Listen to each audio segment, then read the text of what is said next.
time.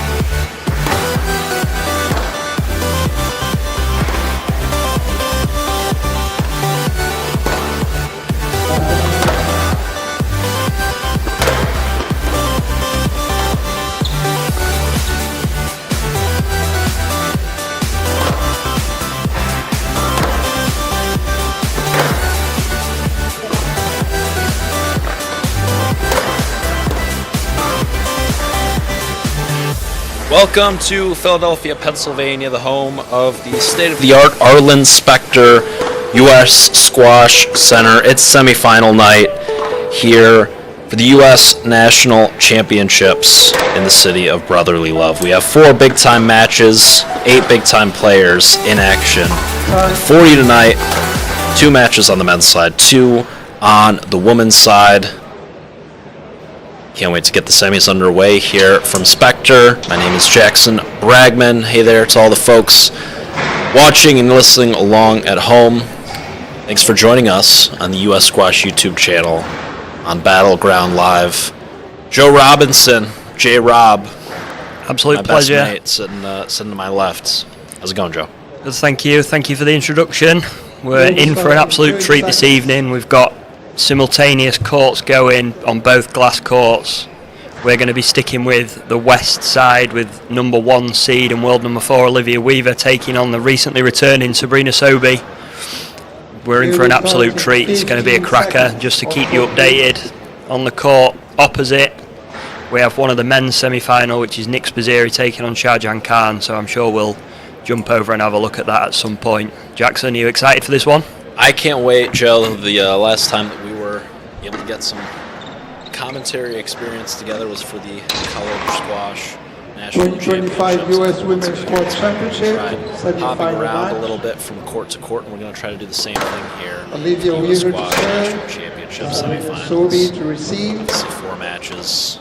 We're going to be using 2 courts. Best of 5 games. 2 on each court. We're starting here with the ladies on glass as Olivia Weaver approaches the right service box. The world number 4. She's fresh off the back of another semi-final run at the British Open just a couple of weeks ago, and she's been looking in fine form this week with some fairly comfortable victories along the way. Same with Sabrina, so they're both going to be fresh, they're both going to be ready. Sabrina, I know, is going to be chomping at the bit at this one.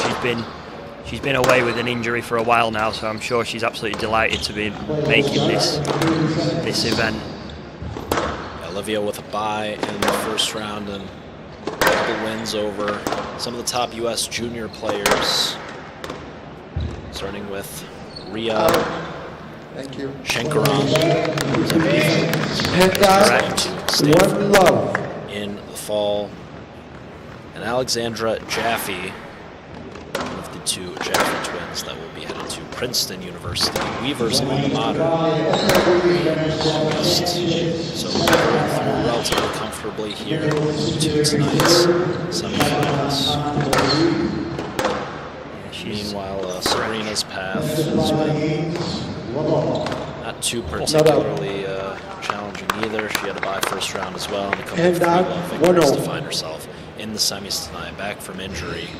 I believe it was the wrist that she's been struggling with this year, Joe. Yeah, she's been struggling with a wrist injury. I know since I arrived here in Philadelphia in October, she's been struggling with it. There was a couple of times where she was back on court playing, and then she was sent back again, and obviously that's frustrating for her. I know she was itching to get back on, and I know she's absolutely delighted to have made this event. And the pressure's off her tonight. She's just finding her feet again, getting back in the groove. So hopefully we can see her freely moving, freely playing Sabrina against a very informed Olivia. And it's we know the level that they can both bring to the table. So hopefully we're in in for a cracker.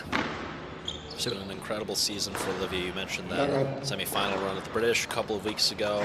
Also, the semi-finals of the World Championships was actually up 8-3 in that fourth game, 2-1 up over the time 7-time world champion, now the 8-time world champion, Noor El Sherbini. A very good chance to make it into her first World Open final, but winner of the Australian Open earlier this year, and semi-final appearances in pretty much all of the major platinum events. She's really separated herself from the rest of the pack, still chasing those top 3 Egyptian ladies. Big three, Hania Al-Manami, Noor El Sherbini, and Nouran Gohar lie top PSA rankings on the women's side. She is, as you mentioned, Joe, so in form, so physically imposing, and so talented. Does not have naturally God-given talent direct in her hands, but is an incredibly hard worker. Yeah, she's a physical players in the women's tour. Just clipped off the heels there from Sabrina. Maybe a little bit of a frame, but she'll take those to take a slim lead in the early stages. We know what Sabrina's capable of. I've seen her a few times before I even moved to the States at the British Open, and she can trouble the top players a lot. She's very fast, she's very skillful, and you know, she's taken games and even matches off some of those top 3 and 5 in the world. So yeah, Olivia, over Hania Al-Manami, doesn't she? Yeah, and Olivia's not going to take this lightly. She knows what she's capable of, and you know, like I said, there's no pressure on Sabrina, so I'm sure she'll be excited to see what she can give. Obviously, she's not had a full season. She's probably relatively fresh in the legs. It's just, is she match sharp? Is she ready to go to the depths with Olivia, who's had a full season before? That's the question. At the top level. Joe, you know this all too well. You can ghost all you want. You can do all the court sprints in the world, fitness sessions on the assault bike, but until you're in these match situations with the adrenaline and nerves pumping through your veins, there's nothing that can emulate that sort of situation. Olivia, as you mentioned, battle tested throughout the year. However, Sabrina, maybe the fresher of the two. Obviously, Olivia's had a very long season, making deep runs and so many events over the course of the year. Perhaps a little bit fatigued. He's done extensive work with Bridget, the strength and conditioning trainer here at the Spectre Center, who works with all of our top U.S. squash athletes, and made sure that her body's in tip-top shape for this event. As we mentioned, threw relatively comfortably the first couple of rounds, so she should be pretty fresh here tonight. Yeah, and Olivia's one of those players where, you know, there's no stone left unturned. She's, regardless of who she's playing, like we said, whether she's playing one of the juniors or she's playing Sabrina, she's, you know, preparing the best she can for every scenario, and you know, even if she maybe doesn't come out on top on the day, she knows she's left everything out there on the court, and that's all you can ask for, really. As she plays a lovely backhand drop to put her back level in this first game. It's excellent. She saw an opening and she took it, fading into the sidewall at the top of the bounce. Not too low. It's not an inch above the tin per se, but a couple inches separating that ball from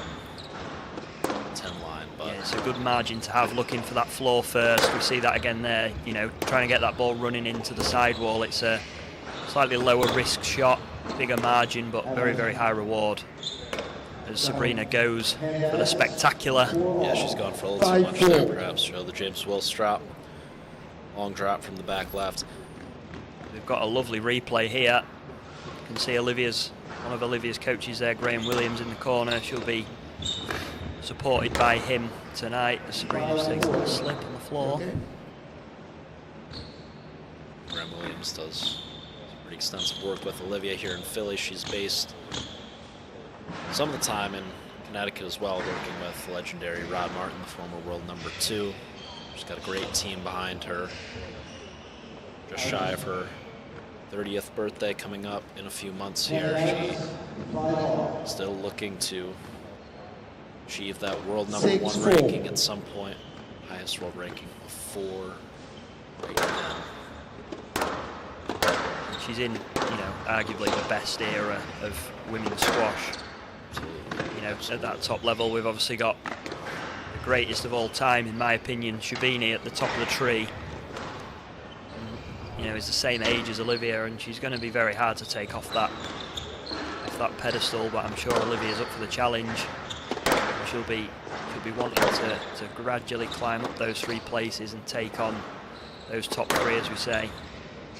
This is an outstanding rally, Joe. Yeah, Sabrina's doing a lot of work to finish it. Nice little hold just to send Sabrina round the shoulder, and then she whipped that boast in.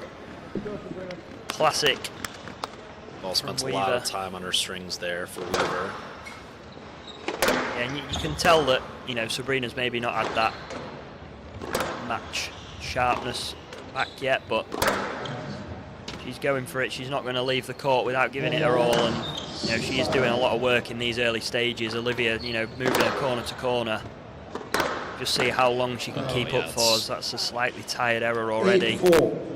It's just the pressure over 5-6 shots adding up there. A lot of work for somebody who's not played squash in a long time at this level. Really controlling the tee here. Yeah, we're going to see Weaver. She's going to try and extend the rally. She's going to put work into the legs of Sabrina early on and try and wear her down a little bit. If Sabrina can break the rhythm, and she's trying all sorts of things just to break Olivia's patterns, but just maybe a little bit too much. Weaver out to a 9-4 lead. She often defaults to that high lob off the serve, and I jinxed her, Joe. 10 court about sprints. To compliment her. World number 4 serving out. That's 10 court sprints. Aye. Right now or after the match? No, right. What do you think? Right now, in between rallies. It's a lovely shot. What was that now? Sabrina saying that's down. I saw it down. It looked very good. I saw it down, Miss Weaver. 6-9. Those players in deliberation.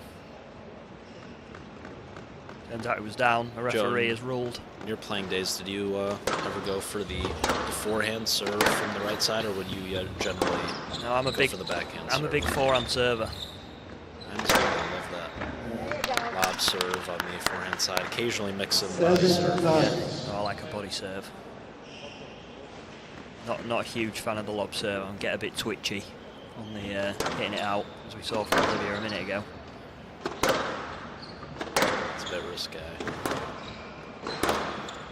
Again, Sabrina doing a lot of work around Olivia and doing well to stay in some of these rallies. She's done well to get back to a 2-point cushion as she hits a back wall nick. She puts her hand up in apology, but everybody takes those. We had the frame off her tippy toes on the half volley earlier in the game. Another stroke of fortune there for Sabrina Sobhy, based out of Boca Raton, Florida. Originally hailing from Seacliff, New York. An incredible junior career. She actually won this event as a junior player, Joe. Yeah, it's been many years since her last women's U.S. national title. That's very impressive. Now 28 years old. Weaver, meanwhile, won her first U.S. national title last year in 2024, so looking to go back-to-back. Yeah, she'll be looking to defend that title, and it's going to be a tough ask. It's probably the strongest US nationals, maybe ranking-wise, that maybe there's ever been. With Olivia at number 4, Amanda back inside that top 10. Sabrina, we know, has got the top 20, top 10 quality, and Marina Stephanoni is in the top 30 now, at the highest of 25. And, it's an absolute fantastic draw as Olivia takes that first game. Can't help but feel that was very important.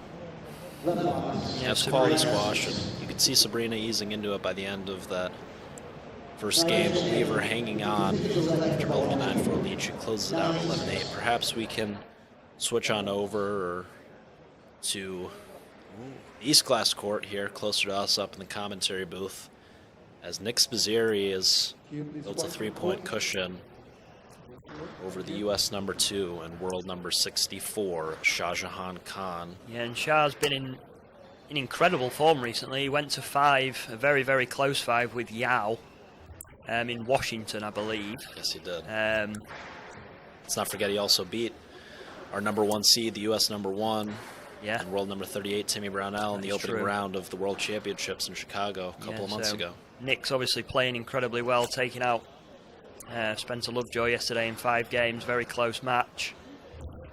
So definitely Shah the fitter and the fresher of the two at the moment, but Spiz taking a 3-point lead in this first. And you know, don't let Nick's ranking fool you. He's about at the 130 mark at the moment, but he's just recently graduated, so his ranking is maybe slightly misleading. But now he's gone full time, he's playing on the tour, that ranking's only going to get higher and higher, and we're seeing that quality here. Spiz just finished up his final year at the University of Pennsylvania, right down the street. He's a 3-time All-American and helped the Quakers to win their 2nd straight team national championship. Back in March, we were on the call for that, Joe, weren't we? Absolutely, it was a great weekend of squash. We actually had a Nick Ooh, he's gone Spizzirri. for it there. Oh, and he gets away with that slightly loose cross-court nick attempt as Spiz takes that first game, looking to book himself in his first ever Nationals final. Yeah, we didn't get to predictions, Joe, but I actually do predict that Spiz is going to be able to come through in this matchup. I would have said that, you can take it or leave it, but I think I would have predicted that before that first game. I do feel he's in such good form right now. Able to get through against Spencer yesterday, just so steady, such a consistent length hitter in the back of the court. Now his full focus is on the squash. Full-time pro. He's chatted with him very briefly today over at the Penn Center. He poked his head in, but I was just asking where he's going to be based over the course of the next year or two, and he's still figuring it out. Maybe Philly, working at the Spectre Center. In Florida with Hindi and the Sobhy sisters, who knows? But he does a lot of work as well with Luke Butterworth over in Greenwich. Be squash. And, yeah, he'll be repping one of their t-shirts at some point, like he was yesterday. But yeah, Sabrina based as well in Florida a little bit with her sister, and she's mainly been doing a lot of work here these last few months. See her nearly every day, working hard, getting back to where she wants to be. Sabrina's able to come back here in this matchup and through the finals. We could have a sister versus sister final. We had a couple of sister versus sister matchups, interestingly enough, over the course of the week, Joe. We had the Jaffe sisters who did battle in the 2nd round.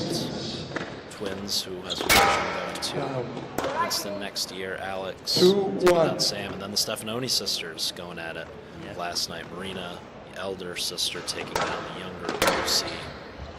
Fashion Lucy heading into her junior year for the Harvard Crimson. We commentated on her match at the Nationals, and she was undefeated on the season at the number 3 spot for Harvard. Yeah, very impressive player, but Marina still ruling the roost in the Stephanoni household in the squash terms. Absolutely. But I'm sure she'll be back. I can't wait for that Marina versus Amanda match.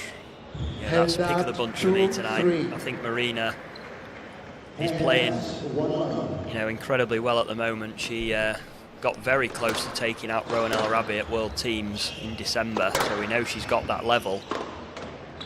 Now I'm thinking we could see an upset on that side of the draw. That's my prediction for today. It's not a bad one. Amanda's in great form right now. A huge fan of the way Marina's been playing. We'll talk more about her a little bit later, but Weaver with a 2-point cushion here in game number 2.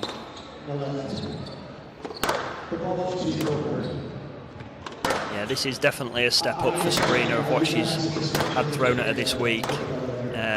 She played Layla Sedki yesterday, obviously is a fantastic player, but she actually came through that fairly comfortably. As we go to the double split screen, courtesy of our tech man Hani. Hani's been working away tonight. He's looking a little bit stressed, but I'm sure he'll be all right when this is all over. 6-2. Yeah, for any who have been at the Spectre Center over the course of the last 48 hours or so, maybe some who poked their heads in during the Super JCT going on at Spectre and Penn this week, you'll have seen the brand new desk when you first enter at the Spectre Center. Pretty high-tech stuff. He's responsible responsible for all that, as well as tonight's stream. We couldn't do it without him. So thanks to our friend Hanny. No. And drop Spam W in the chat. 7-2. That'd be great. The Shah up in the early portion of this second game. Mr. Spizzirri Shah Jahan from Menlo Park, California, over on the west coast, by way of Quetta, Pakistan. Born and raised in Pakistan, switched nationalities to represent the U.S. back in 2021, still seeking his first U.S. national title. Spizzirri, only 23 years old, obviously also seeking his first national title. This is his first semi-final appearance at U.S. Nationals. And I can't help but feel that, you know, if Shah obviously looking for that first national title, I think this is going to be his year to do 30 it. now. He's yeah, 30 now, Joe. And Timmy, you know, he beat Timmy recently, but with Spiz on the up and Spencer still around a similar ranking, obviously out the event now, I can't help but feel this might be his best chance. I'm sure he'll be feeling very confident. I mean, not to say that Spiz won't take this match, but I think this could be his year, the one that he's looking at.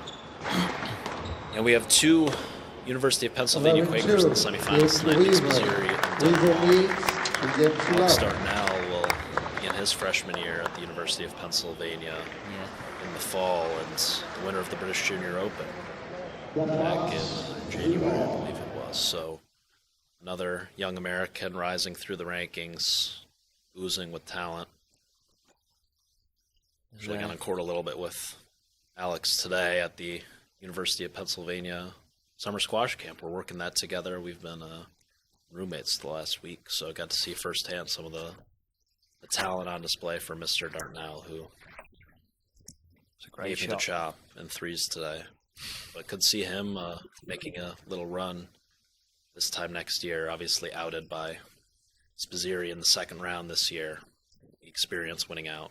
Yeah, a couple more years on a college team and a bit more exposure to men's squash. I think he'll be up there. We see here Spiz is playing incredibly well in this second game as well. Yeah, he's just so solid, so tough to break down. Just had such consistent lines. Yeah. He's just so steady. Two points in a row there out the back.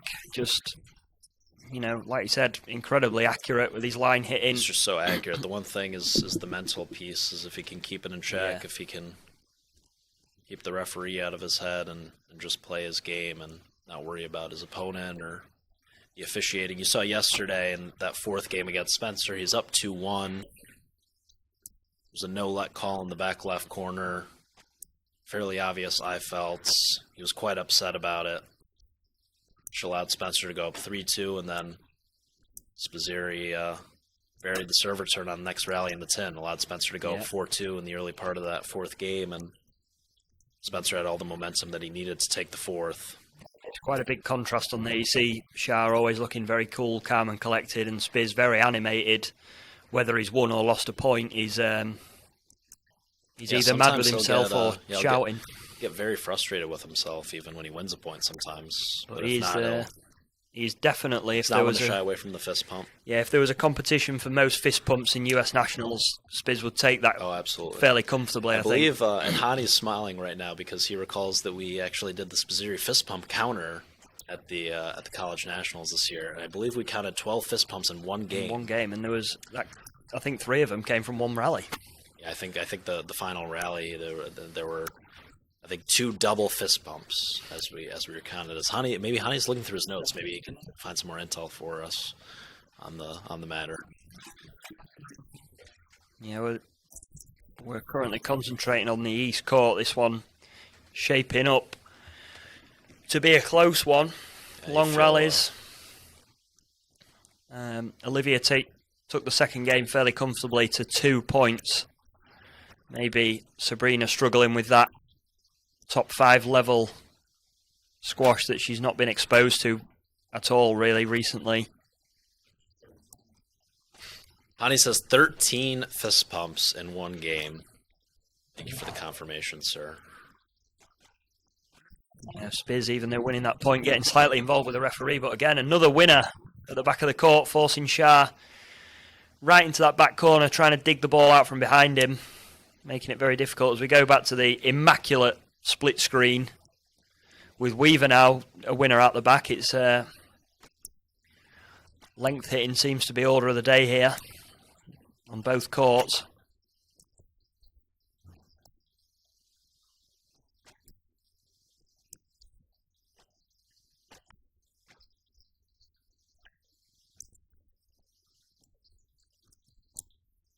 It's frantic here in the bottom right. Yeah, again, Olivia controlling the pace. Yeah, this is a huge rally. Yeah, Lovely.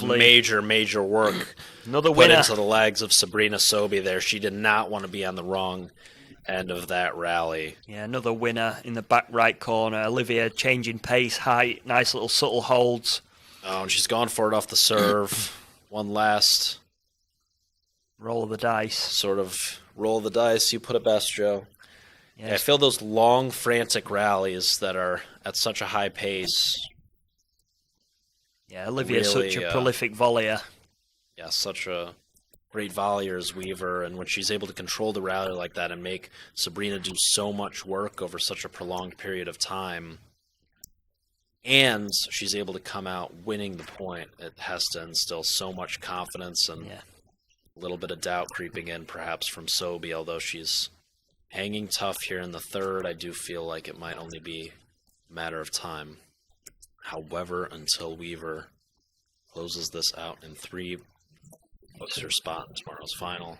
It was Oh, little no look, just cheeky. just a wrong shot there for me, Sabrina. She created some brilliant openings in that rally and putting some great work into Olivia, but then that cross-court nick attempt there, just putting it on a plate really for Olivia, and she tied it up very nicely with that little cheeky no-look. Oh, shot. And she's slightly frustrated with herself, Sabrina, but I don't think she needs to be. It's absolutely fantastic to see her back on court. I'm sure she's, even though down at the moment, as Shah plays an interesting shot there into the tin. Maybe the floor first, even. Yeah, he's been watching Poor.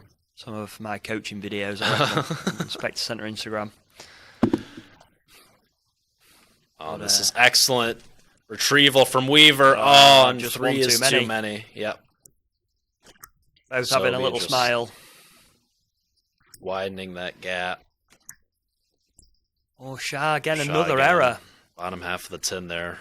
He's looking a little bit edgy against Spiz, and he's kept it together. And again, with 4 game balls to take a 2-love lead over the number 2 seed. Spiz, obviously a big underdog for this event ranking-wise, but we know what he's capable of.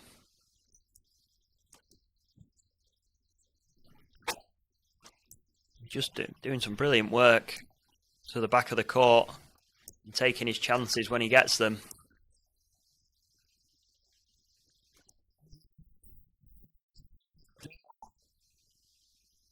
I must say, Joe, maybe a double in the bottom right. Yeah, it looks a play little on. bit dodgy. We Look know how dodgy fast for Sabrina sure. is. But she's again She's a phenomenal on the athlete. back end of this rally, corner to corner. Olivia's got her on a string. Again, nice bits shot. of hold. She loves that backhand Oh. volley dropped as Weaver. But she's done 9 brilliantly times out well of 10, there. It's inch perfect. Sabrina's Lovely scraped counter it drop back. here. I mean, that is right in her wheelhouse. Weaver plays it well, but Sabrina just so quick. I have to say, in terms of this men's semifinal, Joe, I was expecting a lot more decisions between these two, who generally are pretty chippy. Obviously, Spizzirri, a big guy, 6'3", 6'4", at least. And I think a part of Nick's good form at the minute is his new haircut. Oh yeah, he's Decided to gone for the shave his hair. buzz, and I think we can all agree that was probably the right move for It's a Mr. Spizzirri. good decision. He's looking good, looking streamlined. He's got a couple of extra yards in him, I reckon, now with that haircut. He's lighter as well. Exactly. Maybe Yeah, not he's- too much lighter. Yeah, not much was left. But yeah, he's looking really good. He's playing some incredibly good squash. This is really solid. Yeah. Very structured, very organised. and he's kept it together emotionally so far. I'm sure we're going to see a big push from Shah in the next game, or even towards the back end of this one. Yeah, when Shah's able to just get the movement going, he is so explosive and so quick. He hasn't really been able to utilize that quickness to the front of the court because Spizzirri is just burying him in the back. This is just tight work. Along that backhand, no rush. Nick just chipping the ball up and down the wall, not giving Shah anything to feed off like that. It's just slow torture. It looks just miserable to play against. Finally, Shah with the squeeze, and first one game ball saved. And Olivia with 4 match balls. Is that 3 game ball saved? He was up 10-6 with Spizzirri. Yeah, wow. 4 match balls for Olivia. Down in the bottom right corner to book herself into the final of this year's Nationals, looking to defend that title from last year. Got a match ball, we've got a game ball. It's all happening here on US Squash Battlegrounds. Hit the like button. Hit subscribe. Tune in for tomorrow's finals. I believe kicking off with the women at 7 and the men to follow. Yeah, it'd be an absolute treat. Sabrina really hanging on for dear life here. Yeah, she's fighting here. She doesn't want to leave that court just yet, and that's the end of that one, I'm afraid, for Sabrina, but brilliantly played by Olivia. Excellent width. 3-love, but great. A physical specimen as Weaver. Oh, and a big roar from Spiz there to go 2-love up. Shah looking up at the referees, doesn't look very pleased. It's a big-time fist pump and a roar. That is a big game for Spiz there. It's huge. It's absolutely huge. And Linda, our wonderful MC, just interviewing Olivia over on the other court. Yeah, Shah probably a little bit fresher than Spiz. I don't think you can totally count him out here. I think he still has a fighting chance, obviously, the high-ranked player. He's been as high as 25 in the world, has Khan. There we go. But now down to 64, but still playing at an incredibly high level, obviously. Let's listen into Olivia down on the court. After seeing that, I really was just excited to go out here and play and compete. And Sabrina's had to face so many obstacles with her wrist this season, and I've seen her in the gym day in, day out and fighting through it, and it's amazing to have her back. I mean, I know that she's been out for pretty much the entire season, but I wasn't relaxed at all going into this match. I think anyone that knows her as a player knows how dangerous she is, regardless of how much she's been playing, so very, very pleased to get through that. I think we should give Sabrina another round of applause.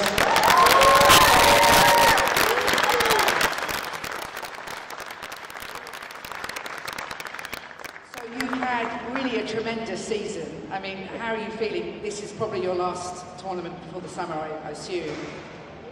Got one more. Yeah. Be there. Yes, World Tour Finals after this event, and fortunately, I'm loving it and really enjoying it. I'm surrounded by amazing people that I get to work with every day, and obviously some weeks are longer than others, but I feel very lucky to be doing what I'm doing, but definitely gonna enjoy my couple weeks off after World Tour Finals. Definitely. You deserve it, and you're such an inspiration to all these young JCT players here, so thank you for everything you're doing for the sport. Of course. I've been bopping around all day today and yesterday, and it's incredible to see the level of squash that's being played.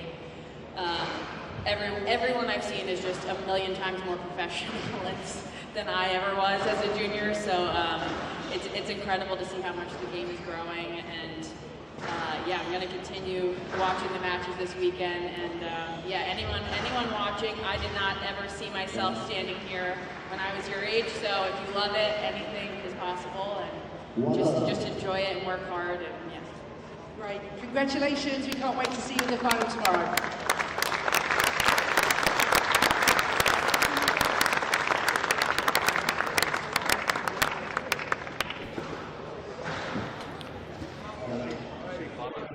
Okay, and we're back in. We're probably going to stick with this one for a little bit before we get over to the other side with Timmy Brownell and Dylan. Oh, and what a cameo on the left side of our screens, lumbering his way down the screen. It's the legend himself. It's the 17th time national championship winning coach, Paul Asiante. He's loves to find the camera for sure, and there he is. Yeah, I think There he is. A recent appearance on the Squash University podcast, actually, which can be downloaded and streamed wherever you get your podcasts now. nice little plug there. Nice little plug. No big deal. Yeah, Coach Asiante, one of the great classy individuals in our sport, and an absolute legend of our game. So a huge shout out to him, and pleasure to have him in the building here tonight. If we look up semifinals. into the top left above Paul Asiante, we can see my co-worker and fellow coach, Olivia Taylor, just giving somebody a hug up there.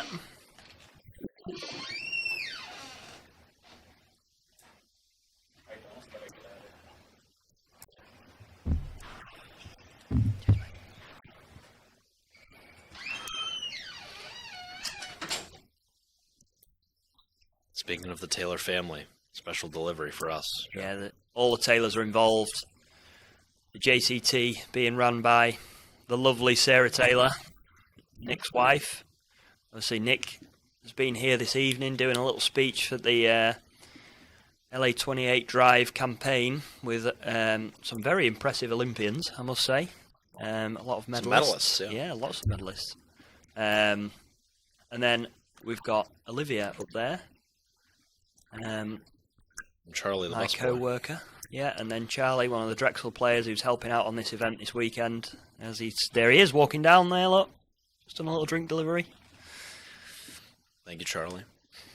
Grinding earlier today over at the Penn Center all day, making sure everything got set up for the JCT. Yeah. So it's busting the spot, that's for sure. It's a very, very organised centre this week. Yeah, we're deadlocked here at 3-all in the fourth. Spiz not happy with himself there. You know, I think after watching that second game, obviously Spiz was really controlling the pace, especially down that backhand wall.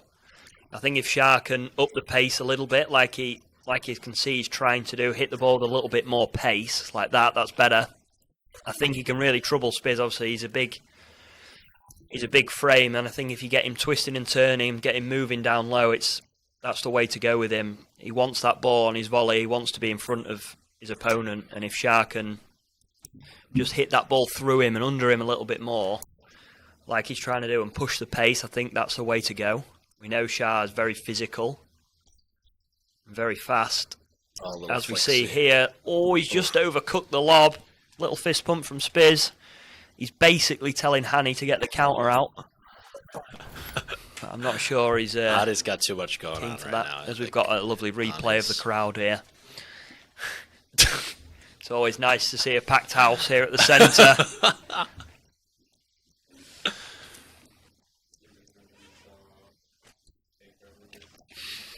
Yeah, Hani's putting us on the naughty step. Yeah. The replay privileges are going to be taken away from us if we keep terroring him. But Spiz... Joe, I've heard through the grapevine that, I didn't hear this from the man himself, but that Spizzirri's favorite player and the individual that he tries to emulate his game after the most is a reigning British Open champion, one Diego Elias. Oh, that is delicious. Outrageous. That is scrumptious if it was good, Shah. He played that shot a few times yesterday against Spencer. That big swing and then just stopping it all. Stops it, yeah. It's very... It doesn't look quite the same because nobody's going to look the same. But reminds me of Mazen Hisham in that back right corner. He does that very well. It reminds you of Mazen. And then Sherbagi has one of those from the front right a little bit where he kind of just stops it in the middle. Like the slingshot almost. Yeah. Shows a big wind-up forehand drive and then just completely decelerates through the ball and chops it into that front right. And we see, obviously, Gawad, that's his trademark in the front left corner. So a few players have got it. As he does a little Gawad there, and he's got Shah all over the place. I mean, the wingspan is massive. He is just really controlling the tee with outstanding length hitting, and he's completely neutralized Shah Jahan's strength of the excellent movement to the forecourt. He's just pinned him in the back corners. So consistent with his ball striking here. Ooh, I think that just stayed in. Sneaks in. But back to the Elias question, can you see shades of Diego Elias in Spizzirri's game, perhaps, Joe? I can a little bit. I can see the comparison. Obviously, both, big, tall players like to control the middle. It's clever from Spizzirri. Obviously, Diego is incredibly smooth. And anybody who can get as close to be as good as Diego is a very, very lucky squash player. Absolutely. Now, almost that sort of triple crown now of pro squash. He's won the World Championships, the British Open, and achieved that world #1 ranking. He's a very rarefied air with those 3 accomplishments. And he's beaten our current world #1, Mustafa Sal, 6 of their last 7 encounters. Who did? Oh, Diego. Elias. I'm saying, sorry, I thought you were talking about Spiz. That's Spizzirri. No, not quite. So that'd be very impressive. Spiz can beat Asal. Yeah, maybe not for the foreseeable future. Not just yet. Quite yet. What's impressed me most... 132 or what is he? Yeah, 132 is criminal. He's really... he's clearly playing well into the top 100, if not higher. Top 50, in my opinion. Yeah, it could very especially well this performance that we're seeing here. Yeah. Against, again, Shah's ranking and maybe a little bit low for what level he's been playing at recently. Definitely inside the top 40, Shah, or should be, has beaten and got very close to some of those top 10, top 20 players. So we know the level that Spiz is bringing here. Obviously, Shah has been in the top 30 himself. So no mug. And Spiz just really turning the screw now. And again, what's really impressed me is that backhand side, the control of the pace, just completely neutralising, like you said, the explosive movement of Khan.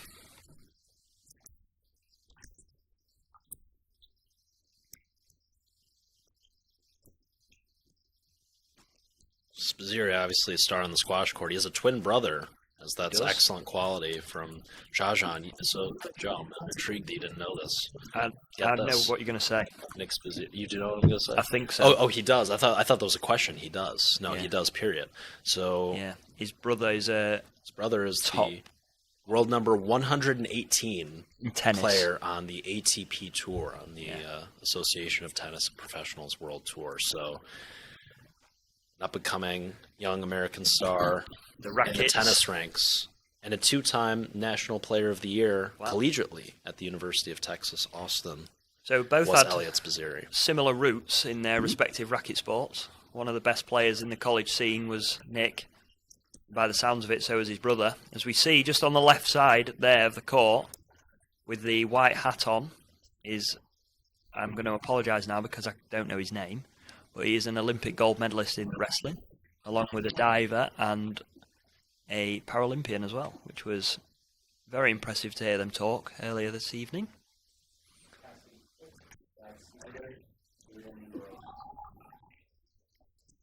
Cassidy Cook, Brad Snyder, and Jordan Burroughs, as Hani just informed us. Thank you, sir. Glad Jackson saved me there because I forgot. Yeah, instantly. I know that was. If I had said it any later, we would have been in trouble. So I had to digest the information and. Yeah, they're here to see. Hani has really saved our butt a couple times tonight. This is great.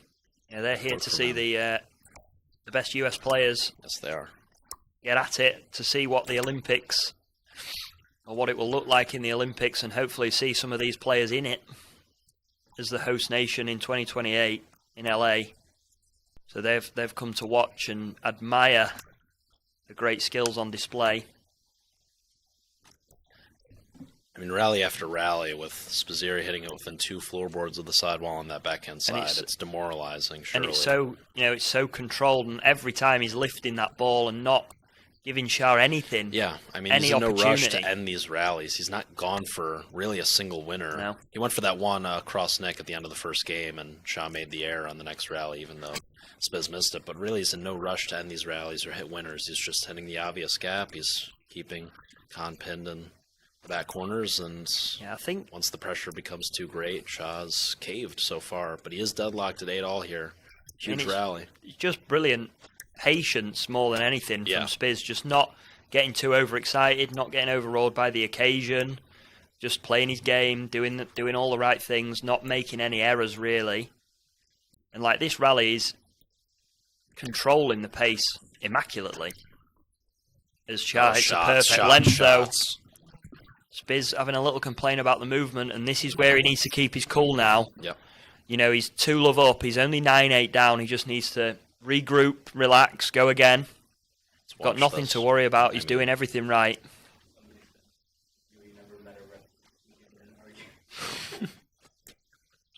Honey, keeping us up to speed on the live chat. Some of you are hooligans out there. Just absolute hooligans. And that's in quick fashion, Good as Shaw response. won that. And Spizzirri just looks a little bit dejected, trying to reset here. But I think that maybe that mental lapse could end up costing him on the back end of this third game. He played so well. He, as far as I'm concerned, outplayed Shaw over the course of this third game. But Khan has played these last two rallies, the biggest rallies of the game, extremely well. And this is that top 30 experience and few extra years on the tour, I think, that's shining through towards the back end of that game as he takes it with a perfect It's tight work, but I don't know if it's a winner, Joe. I think 5 minutes ago, Spizzirri is scraping that back and keeping the ball in play at least. So tough end. Good response from Khan. For Spizzirri. Oh, our friend and my Squash University podcast co-host Gilly Lane tuning in. Hello, Gilly. Let's go Spiz from Mr. Lane in the chat. So shout out to Gilly. Spent the week with him over at the Penn courts this week for week 1 of the Penn Squash Summer Camp, which was awesome. Good experience. And obviously Gilly cheering on his player, Mr. Spizzirri, one of 2 University of Pennsylvania grads in the draw. We'll see Dylan Huang and Timmy Brownell. Yeah, I'm sure Gilly's very proud. Later this evening. He certainly is. Certainly is. He's got some studs still on the roster right now. Not necessarily top U.S. players at the moment. But of course, Salman Khalil and Omar Hafez. I mean, they're both playing at the top 100 level right now. They're both on fire as well. They're winning tournaments left, right, and centre. Those two. Yeah, big 15K win for Yeah. Khalil and Omar beat Hafez in great form as Sam well. Todd as well not long ago. Beat Sam Todd, pushed Simon Herbert to the limit. Very recently, he's in great form. Probably my favorite player to watch in college squash right now, as I've been on the record of saying. We go to the double box. Here is the American number 3 at the moment, given that Sabrina Sobhy is not currently in the PSA rankings. So She's back. She's back at about 50, I think, Sabrina, still. Yeah, so she's just because of that injury, she's knocked down a couple dozen spots. Stephanoni at the world number 26 spot. She's been as high as 25. I'm sure she's on the wrong court. I thought she was meant to be on this court. Stephanoni, maybe she's warming up. Yeah, maybe. I don't know where Dylan or Timmy are. I'm not going to worry about that just now. I'm sat up here. I don't have to worry about that. Game 4 underway. So Spiz not out of the woods yet. Now, the question is, Jackson, can Spiz keep his cool here? I think so. I think he's regroup. He's had a good 2 minutes to kind of reset. And I think coming out of intermissions, he really likes to stretch these rallies out and comes out with a newfound sense of focus generally. From what I've seen, it's him getting into trouble where he plays these marathon rallies and then maybe is on the wrong end of a call and might lose his frustration for a second, which could cost him another point or two if he doesn't have enough time to reset. But after 2 minutes off, he's really taken a few deep breaths, and I think he'll be in a good headspace here. And you'd like to he's going to look to keep pinning Shaw just in those back corners, stay a couple floorboards away from the sidewall as he's been doing, just neutralizing the movement of Shaw. And clearly the game plan to keep him down that backhand side as much as possible, slow him down there. I mean, he obviously sees that as a weakness. Perfect, using such a great variation of height and pace as Spizzirri. This is a bit of a masterclass, really, from Spiz of straight hitting, just in general. Again, and you mentioned it, the patience and discipline. It's not always the most exciting brand of squash. It is satisfying to watch, in my opinion, but it's not flashy. It's not him letting the arm go and just slamming it into the front. It's calculated, patient squash. But then when he maybe gets away from that, will occasionally bury a serve return in the tin. You know, that's kind of the weakness of his game right now. But that'll come with more experience on. I think after watching him a couple of months ago at College Nationals, he looks like he's improved a lot. But again, like more patient. I don't know if college squash is maybe a little bit more frantic. Obviously, there's a lot more.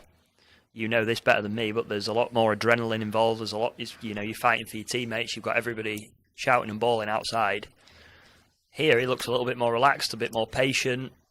playing brilliant squash. Absolutely. Maybe taken away from that team environment has allowed him to be a little bit calmer. Yeah, and a lot of different environments in college squash. Obviously, Spiz very familiar with Spectre Center, having gone to school here in Philly for the last 5 years. You're playing in tough environments with sometimes players refereeing your matches. That's getting less and less common with the top-ranked teams. Drexel and Penn, for most of their matches, generally have professionally hired referees. But there are a lot of external circumstances that are always changing and shifting. Here's Spiz into the semifinals, round 4 of this event. And he's played a match every day on this court, and he feels, like to think, pretty comfortable.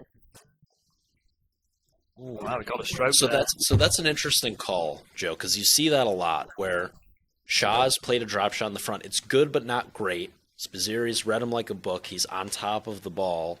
He's ready to play it. A lot of times referees will default to a yes-let decision in those situations. I feel like those situations are either a stroke or a no-let. Absolutely. Always, in my opinion. And a lot of times the ref goes for the let. But I think if he's on it and he's ready to play, and if he swings, he's going to hit his opponent, or his opponent's really in his line to the ball in those sorts of situations, I think it has to be a stroke. Or if Spizzirri had gone the wrong way there and then tried to scramble and get the ball back, it should be a no-let. I don't understand the yes-let decision in those I think spots. as well, it's nice to see, obviously, that was the right decision. Shah didn't really clear. Nick was on it very quickly. He knew what was coming. But you see a lot of the time players wrapping their arms around, or they're jumping on the back and the line's not really there. Sure. That scenario wasn't the case. But there was a couple of times yesterday, and this happens in every level of squash. The slightly exaggerated swing every now and again, or the run into the back. They feel like they can maybe con the referee a little bit and get a decision out of them that's maybe not right. But that was, you see the line's there. He's maybe wrapped him up a little bit. Gave him a little hug. Yeah, but I do think would his line be to the right potentially? I don't. Yeah. He's kind of pushed Shah a little bit into the line there, so maybe looks a little bit more deceiving to us. I think Shah maybe could have done a little bit of a better job of clearing to the left. Definitely. There. I think it was the right decision, but I could see either side of the coin in those scenarios. Obviously, we want a couple decisions here. In the last few rallies, that's going to be a no-let again, and it'll be a no-let for sure. And it was a better shot from Shah as well there. That's forcing Spiz to go round him. That was the line he had to take if he wanted to go and get the ball. I really thought this was going to be a chippy match. I spoke earlier today to a referee. I will not disclose who it was because I'm not sure if this was an on or off the record remark, but he set the over-under line at 25 or 30 decisions for this match tonight between these two. So he thought it would be quite a chippy affair. It really hasn't been for the first 3 games. Now it's Spiz up 5-1 and now 5-2, starting to get a little bit more physical. We'll see if that's a trend of things to come. Shot. Oh, that's a hold and a half. And sending it back to where it came from. I'm talking a little bit to Gilly today about one of the other great elements of Spizzirri's game is his holds and how long the ball stays on his strings. You saw it there with that volley, sending Shah the wrong way. He went scrambling. It's very subtle as well. Right. It's very subtle. As I feel the best holds are just those kind of subtle holds heading to the back a lot of the time. He's got several different options from one swing. I know Nick Taylor absolutely adores the options. Having an option of multiple shots from the same swing is more deceptive and more, it's harder to read rather than trying to do a fancy flick or no look, turn of the head or turn of the shoulders. Whereas that shot there, Nick could have played any shot he wanted. Same there.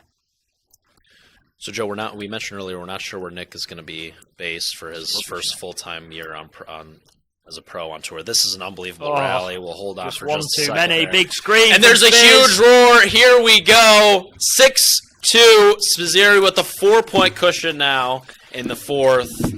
It's all kicking off. He wants the floor wiping. Shah's that was spread eagle across the floor a couple of times. That's a big-time rally. Major work put into the legs of Khan. He did well to get that one back, and then he was went for the dive. Maybe if Shah shaved his head, he might have got it. So Spizzirri, we're not sure where he's going to be based. We're not sure who he's going to be primarily working with. However, if you were coaching Spizzirri for the next year, what do you think is the biggest development that he can work on and add to his game? And definitely so sound with the ball striking and the length heading. But yeah, the mental side, isn't it? Really, it's not that I'm a particularly mental expert, but he does, like you said, he gets very involved with his opponent, especially when he's down, and the same with the referee. Definitely something I'm sure he's probably working on anyway. I can see Jackson to the right of me is pulling up Jesse Engelbrecht, who is I just wanted to make sure I pronounced the name correctly. Who is an expert in the field of squash and the mental side of the game. Does a lot of work with Team USA as far as he does, yeah. So it could be good for Mr. Spizzirri. And I think that's probably the side that would help him the most. He's obviously very sound technically. And he's no Nick Kyrgios. He's not just losing his lid. He's an incredibly disciplined player, but it's those few instances over the course of the match that may cost him crucial rallies. But generally speaking, he's very animated, isn't he? And that in and of itself is not a bad thing to kind of be animated. But I just think sometimes he gives his opponent a little bit too much. Yeah. Gives him too many clues into what he's feeling, which again is fine. No, surely. Again, a big fist pump there. He knows that he's close. Khan really on the ropes here. He's going to need a miraculous finish here. But in terms of that, he knows what he needs to do. No rush to get off the court here. Sorry, Joe. He knows. I think he probably knows that the mental side of the game is maybe, where he could improve a little bit. But even, in this scenario here, he's keeping a lid on things very well. Even losing that third game, he didn't really do anything wrong. I think it's maybe more the frustration of maybe he feels like he's not playing, as well. And obviously everyone gets those frustrations, but being able to hide it from your opponent is a skill in itself, and not let it affect your squash as much is a skill that I'm sure every sportsman wish they had. But who am I to talk? He's 9-2 up, and he's very, very close to booking himself into the Nationals final. It's a masterclass, and it's a great shot from Shah. It's a great shot from Shah. Spizzirri won't mind. He applauds, and he's going to hunker down and belts out another long rally here. Yeah, hopefully he's not. He's not going to go for anything crazy. He's not seeing the finish line too early. I really don't think that he will. I think he's going to really make Shah beat him. He's not going to give anything away here, up 9-3 in the fourth. Ooh, I thought he might stop there, but he's played a brilliant shot. Still going. Nice to see playing through a little bit of interference there. Oh, he's it was the right shot. It was the right shot to play. Shah was on the ropes, big time. But he's still there. He's still hanging around. And we see a miraculous comeback. We're just seeing it on the replay in front of us, not on your screens, but it's definitely the right shot to play from Spiz. Just unfortunately clipping the top of the tin. Oh, wow. And another stroke of fortune there for Khan. Is the arm tensing up? Catching the neck on the 3-well boast. This is a huge rally, Joe. Yeah, if Shah gets this one, it's going to start to get edgy. Yeah, and then you see maybe the nerves kick in. I mean, the nerves are going to be here, I'm sure. So far. You can see the CEO there, Kevin Klipstein, on the left side with all the Olympians. Ooh, I think that's going to be a no-let. Yeah.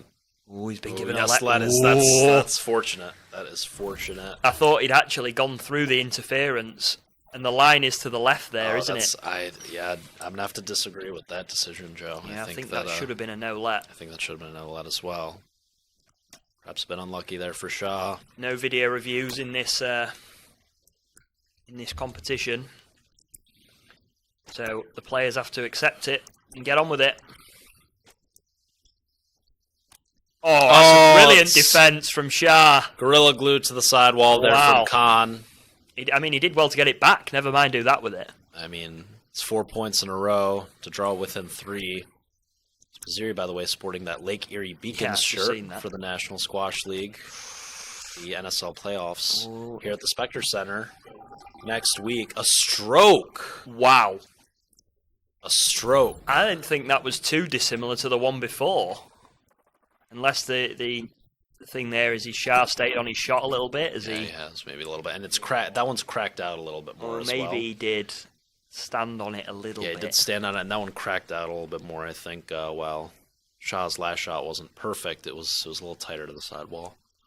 It's slightly different, but the stroke is probably a bit generous. Yeah, 4-match balls. 4-match balls now from Spizzirri. For his first ever national final. Oh, and it's all gone a bit frantic in the closing stages. It's absolutely frantic. Shah's all over the place. Oh, he has an opening. Oh, now Shah's really engaged the legs here. Oh! He's done it. 2 fists in the air. Spizzirri, there's another big roar. He is absolutely pumped. Shah Jahan is not happy. He's livid. With what? Who knows?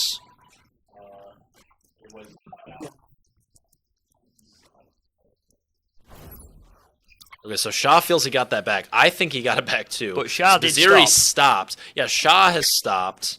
Maybe he stopped because he saw Spizzirri stop. Although if he knows Spizzirri's celebrating, maybe that's on him.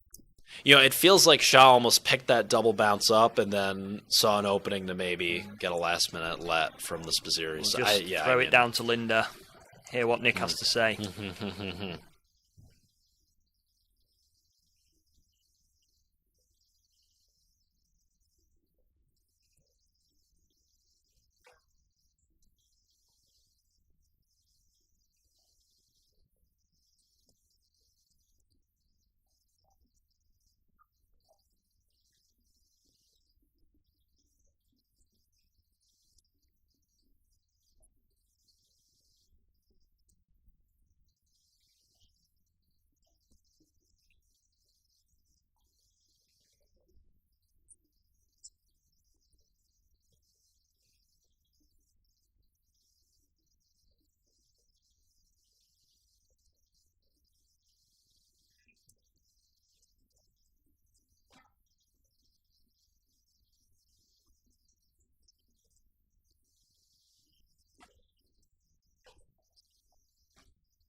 So Nick Spizzirri in his Lake Erie Beacons shirt threw in 4 games to, as my colleague Joe Robinson said, his first ever U.S. national final. Congrats to Spiz, at only 23 years old. So bright, bright future ahead for University of Pennsylvania alum. He'll make it his first national title right here tomorrow night at the Spectre Center, streaming live on the US Squash YouTube channel. Meanwhile, the NSL playoffs next weekend right here at the Spectre Center, getting underway Friday. Spiz will be in action there as well. So a lot going on at Spectre between the Super JCT, between the national championships, between the NSL playoffs. So make sure to stay tuned for all of that and more. And we have a little presentation to honor our Olympians in the building here, getting ready to celebrate squash's inclusion in the 2028 LA Olympics. And we have a couple medalists here to celebrate. Here is the CEO of U.S. Squash, Kevin Klipstein. And don't go anywhere because we have this presentation. And then we will have Marina Stephanoni and Amanda Sobhy doing battle on the women's side in the second women's semifinal. And Timmy Brownell taking on Spizzirri's former UPenn teammate, Dylan Huang, in the second men's semifinal. Don't go anywhere. We'll be back after this presentation from Mr. Klipstein.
And his opponent is the world number 36.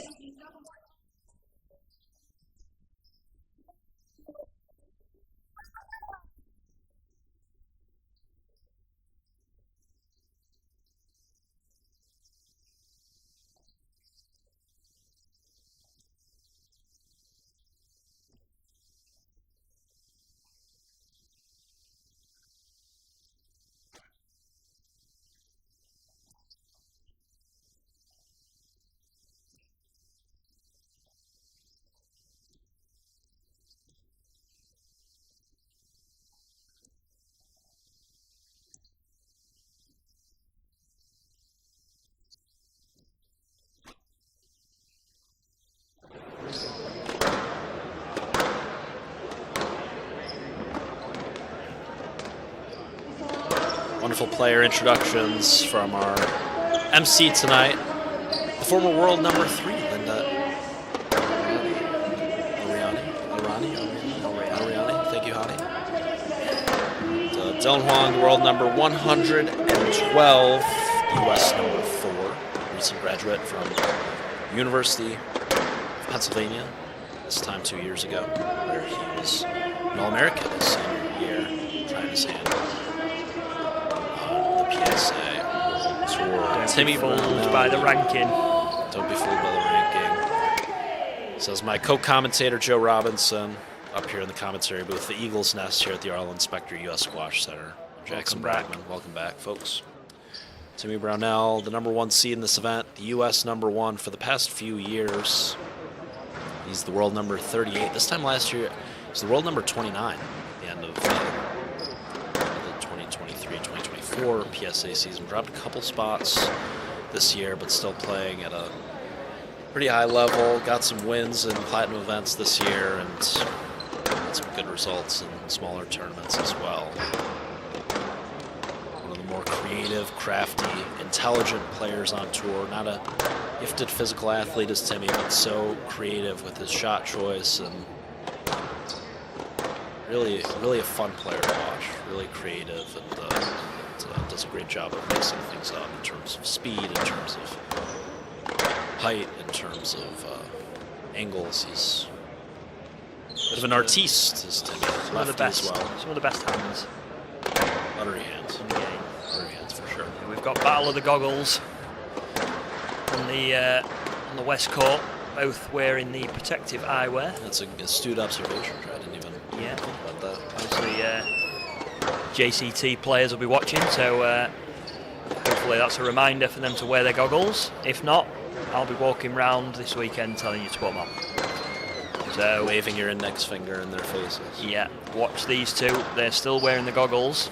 Yeah, I'm always one. Even during solo practice, try to wear the goggles because I know in a match situation I'm gonna exactly. And anytime I'm on court with anyone else, especially, I make sure I have the goggles going. And once, as a wee lad, this would have been probably 9 or 10 years ago, I actually tore my retina. Wow. I was struck in the eye with a hard hit ball. I was out of commission for about a month. That was not a fun experience. So, anyone watching who doesn't wear goggles, put them on your head. Yes, please. Anyway, back to the people hitting the ball on the court. On the East court is my pick of the night for the matches. Marina Stephanoni, world number 25, rising star on the PSA World Tour in America, taking on the legend of US squash, Amanda Sobhy. Amanda, world number 9 right now, working her way back from a second Achilles tear. Yes, very impressive. First one came 5 or 6 years ago, maybe even a little longer, maybe 6 or 7 years ago.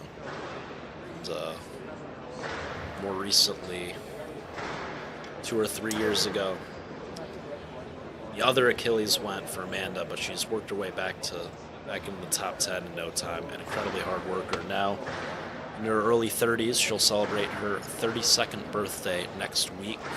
Will the elder Sobhy. We saw her sister in our first semifinal of the night. She fell in a 3-game encounter at the hands of US number 1 and world number 4 Olivia Weaver. 2025 Vessel Green Men's 9 in the world right now, Championship the US number match. 2, and if she wins this Timmy against the Brownell up-and-coming serves, star, Dylan Huang to Marina receive. Stephanoni, Best of 5 games. set up really interesting final between Global. Amanda, who was really the poster child of U.S. squash for so long, and Olivia, who's kind of taken her spot, given Amanda's recent injuries. So that could be a really interesting matchup if we see it in the finals tomorrow. But don't count out Marina, who's in such good form. Yeah, I'm going to go rogue on the prediction. I'm gonna say Marina's going to take that one in five games. I would love to agree with you. I agree spiritually. I'm with you, Joe, but I just think Amanda's been in such good form this week. Normally, I wouldn't have a problem with that, but Amanda has just looked so good. It's the best I feel she's looked all season, honestly, and I just have a hard time picking against her right now. She just looks so solid. And on this court, you know, I do feel Dylan has got the potential for a bit of an upset here. Not saying he's gonna take the match, but I think he's going to cause Timmy some problems. We saw at the TOC at the turn of the year, he did take a game off Timmy, and it was a very, very close 4-game encounter that they had over in New York. In the early rounds of the TOC, obviously we know Grand Central is the premier venue, but the early rounds played at a couple different clubs. I think they played at the Harvard the city Club. Was played at the Harvard Club, which is right next to the Penn Club. So you know, Dylan had some jokes, as well as my Squash University co-host Gilly Lane, about maybe draw makers had rigged it in Timmy's favor. Obviously, a Harvard alumni is Timmy, and Dylan not getting to play at the Penn Club in New York. Timmy coming through that one in a pretty tight 4-game encounter. And, Dylan definitely giving Timmy some fits. It felt like neither of them actually played their best squash in that matchup. A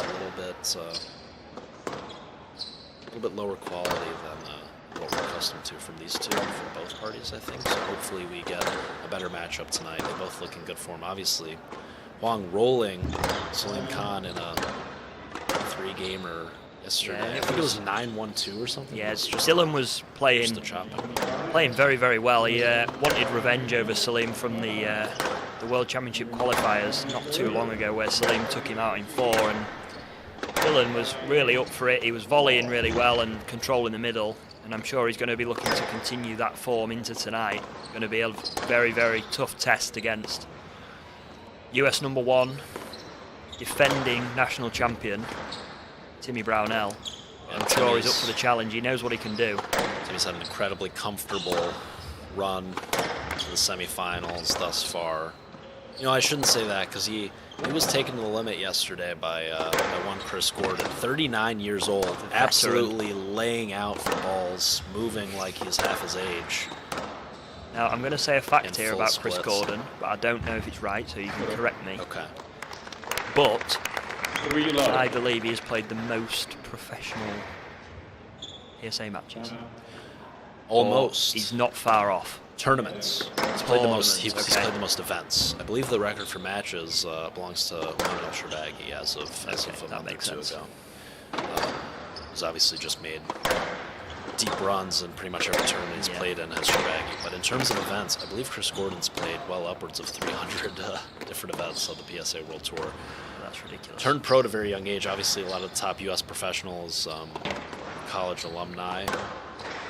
3 of our 4 semifinalists on the men's side, and 4 of our 4 semifinalists on the women's side. That's lovely touch from Long on the backhand volley drop. But 7 of our 8 semifinalists, former college squash players, and Shah obviously grew up in Pakistan, where he didn't end up electing to pursue a college squash career. But obviously, it's an incredibly common path. Meanwhile, Chris Gordon turned pro right out of high school. I think before even he finished high school, he was already playing pro, and he's been on tour for over 20 years. And legend of the game, absolutely legend of U.S. squash. A former champion of this event, took down my Squash University co-host Gilly Lane in the finals one year in 2013.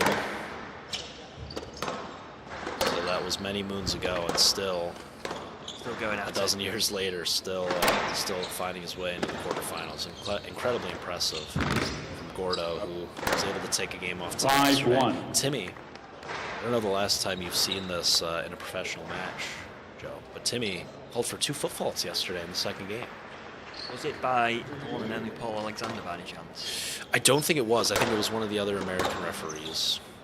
It was not by EA with that rocket ponytail.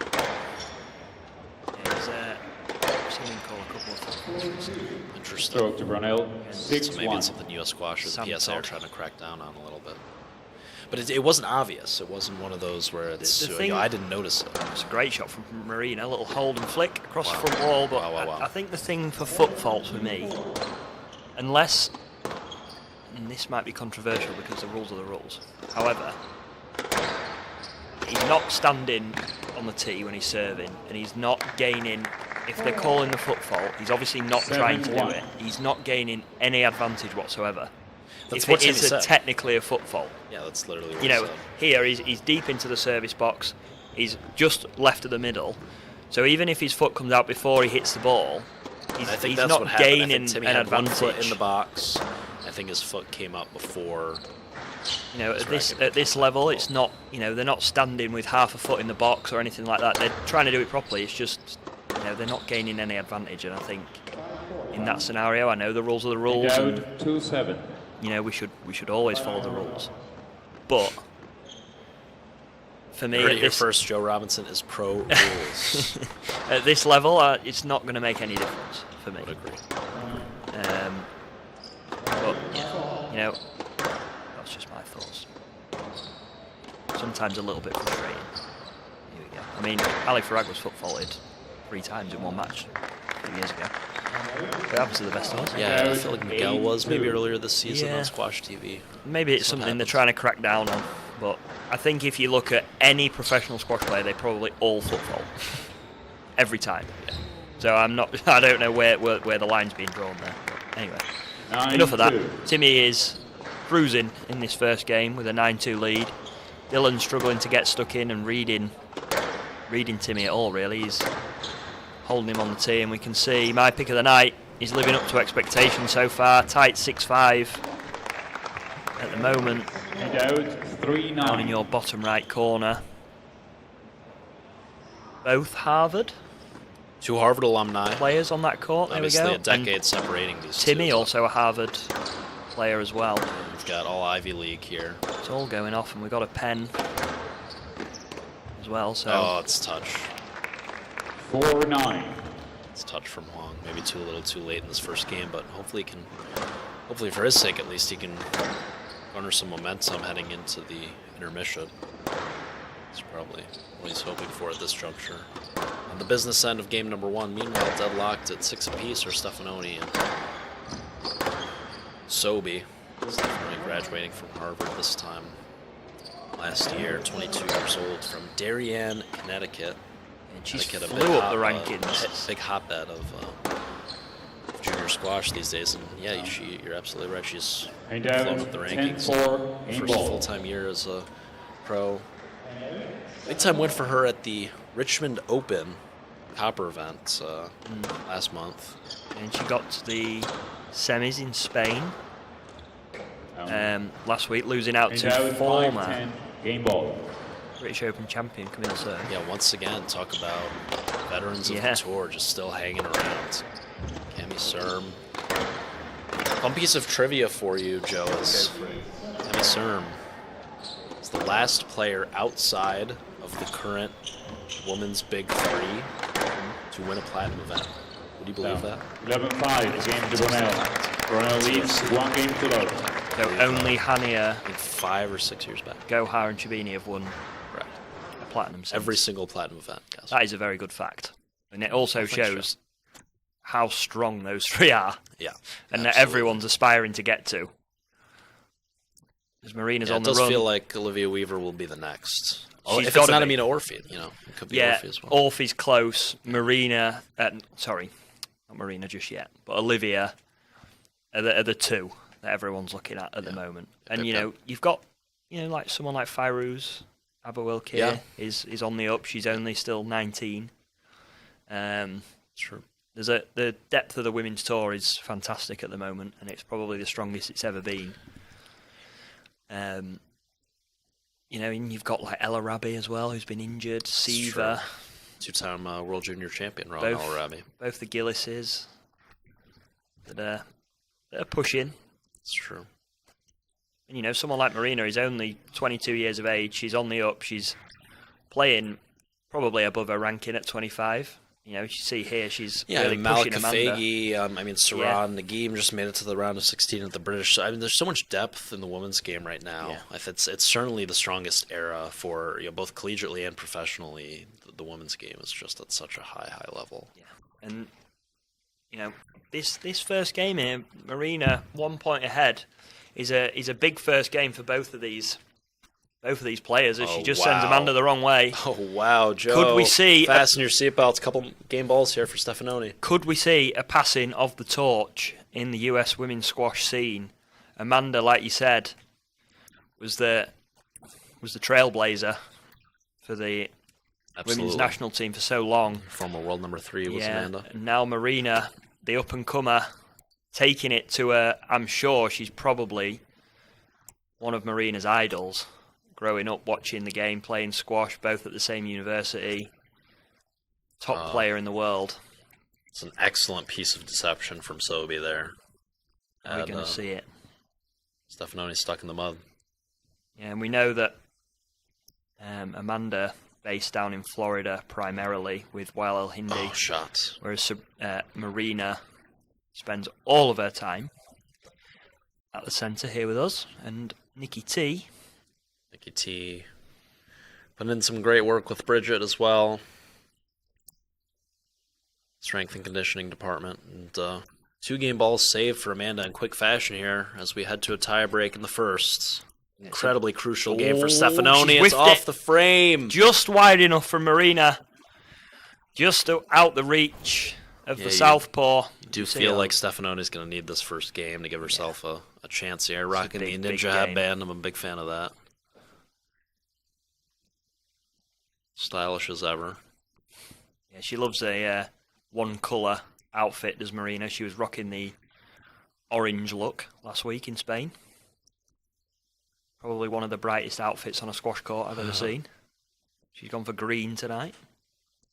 Maybe didn't want to wear the Harvard crimson against she's on the floor another again. Harvard alumni. Oh, that is done her. Quick from Stephanoni. Big fist pump as well from Marina. It's the solo time in the forecourt paying off. The reaction time, we'll see it again. She does a little pirouette on the floor, a little spin. Up she goes on the volley, just past Amanda to take that first game, 12-10. Yeah, and a big-time fist pump and a roar. Not quite as loud as Nikki Spiz, but close to it. As we shift back to early doors of game number 2, Timmy Brownell is in complete control in game number 1. So you get those 11-5, 11-6 games that appear a little bit closer than they actually are. Yeah. I mean, that was the first game was all Timmy. I believe he was up 9-2 at one juncture. A couple nice drop shots that were really well placed with excellent touch from Wong, but Dylan needs to get stuck in here a little bit physically to Timmy's. It was all a little bit too comfortable for Timmy. He was allowed to do his thing and really, use his hands and his shots to work his way around the court. And Dylan just giving him a little bit too much time. I'm interested looking at Wong's racket prep. He keeps the racket, very low. I wonder if that's intentional to try to stay loose and relaxed, but it feels like he's a little bit late onto the ball because of that. It seems to be at a disadvantage. Yeah, sometimes taking the ball from behind him a little bit in those back corners, whereas maybe he doesn't really need to be that late. You see Timmy's prep there. He's very early as he's walking up to the shot. You say Dylan a lot looser, a lot more relaxed. Oh, shot! Timmy with a great line to the sidewall. Wow! It's 4-2. Quality from Timmy here. He's playing lights out. Yeah, Dylan needs to get stuck in physically. He needs to be willing to go deep into the trenches to really trouble Timmy. If the rallies are short and frantic and not particularly structured, Timmy's going to eat it up, and he's one of the best at that. Dylan needs a little bit more patience, I think, to really trouble Timmy, stay a little bit more solid, and then use his hands and his talent, and he's created those openings. This has the makings of a mega rally, Joe. Yeah, they're all over here. He's better from Dylan. See, being a little bit more patient. With these long exchanges, you really want to be on the winning end of it. And now Timmy with a 3-point cushion, an extra vote of confidence on the right end of that big-time rally that was kind of all over the place. You're right that Wong was able to foster a little bit more pressure. Timmy just pulling out another wristband there out of his pocket, like a magic trick. Yeah, I was talking to him yesterday after the match, and he was a little bit frustrated, saying that in that second game against Gordo, he had trouble gripping the racket, and he wished that he was able to have a towel in front of the court, in front of the tin. Right box. So he's using that wristband as a bit of a towel, keeping that in his pocket, which is what that Harvard education gets you, Joe. It's a high IQ play for common sense. That's where it gets you.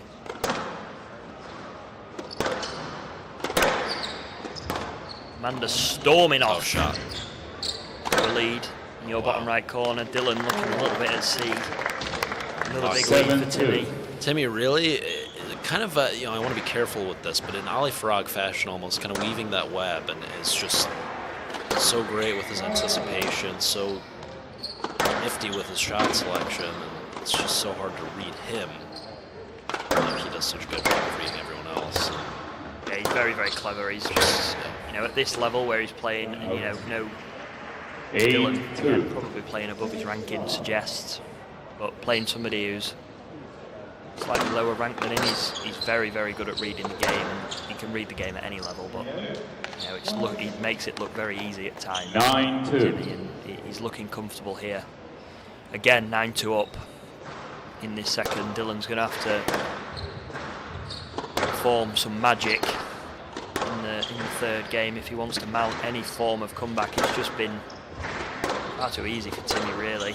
I think the quality we're seeing in the bottom right of your screen from Amanda here shows why it was so important for Stephanoni to a little bit of breathing room winning that first game. Clearly it's woken a bit of the inner beast from Amanda. She loves a roar. She's again better from Dylan, a little bit more structure, a bit more patience. It's just how long he can do it for. This is another huge rally. Credit to Juan for hanging in. I think yesterday he was flying around Dylan, really hunting the ball, hunting the volley. Today he looks a little bit slower, a little bit flatter. Obviously playing Timmy is a different kettle of fish, but if he can push himself physically and start pushing up the court again and give it one last push, this is the national semi-final. Give it everything he's got, which I'm sure he will. I honestly feel like he's 11-2, game to Brownell. Brownell leads 2 games held to the tee position probably half a step higher on the tee that last game, and actually tried to throw a little bit more at Timmy, but Timmy just so solid that it didn't really matter. So he's tried a couple different approaches, a more defensive passive approach, which wasn't uber successful. Tried to step up a little bit, take it to the American #1. And Timmy able to defend, neutralize, use his quick hands, reaction time to respond and weave that web. He takes a convincing 2-love lead, and Sobhy with 8 game balls to draw even at 1 game apiece. Don't want to get ahead of ourselves, but if Timmy is able to close this out against Dylan here in the third, he's going to be extremely well rested for the final tomorrow. He hasn't dropped a single game all event, obviously, and he has. No, I'm sorry, to Gordon yesterday. I apologize. No, he has yesterday to Gordo, but coming through the first 2 rounds so comfortably, really wasn't challenged too much at all. And if he can get off quickly here against Dylan Spizz, obviously with a 4-gamer today and a 5-gamer yesterday, he's going to be maybe running on fumes a little bit here. It'll be his 5th match in 5 days. To your point, Joe, it's the national final. He'll be up for it, make no mistake. But got to get, these are the times where you might be feeling a little bit tired. You might be mentally drained at the end of a long season. But this is where you've got to find something else. This is, for these guys, this is as big as it gets. Competing to be one of the best in the country. There's another excellent replay of Timmy just doing an excellent job of placing that. I mean, look at how symmetrical that had been. Seconds. Yeah, well done. Again, that Harvard education coming in handy. Bottom right of your screen, where Timmy just was moments ago. Now he's back on court, but there's Timmy's mom, Timmy Brownell, coaching him here tonight. Brownell leads former the coach at Dartmouth College, where she level. played. Yeah, she's had the iPad out. I'm talking to Timmy. Timmy told me that she used to go for the notepad, and she would sort of draw things out on court and do a lot of visual coaching, and now has switched to the higher tech iPad. She's just changing with the times. So it's good to see from Brownell, who's coached at Dartmouth College for many years, where she's an alumni. She's in the Hall of Fame there. She certainly knows what she's talking about. She's produced her son, who is her U.S. #1 and has been for the last couple of years here. I imagine will be for the somewhat foreseeable future, probably the next 12 months. I think it will be tough for someone like Spizzirri to overtake him. I don't necessarily see it from a shot at this point in his career. I think the men's side of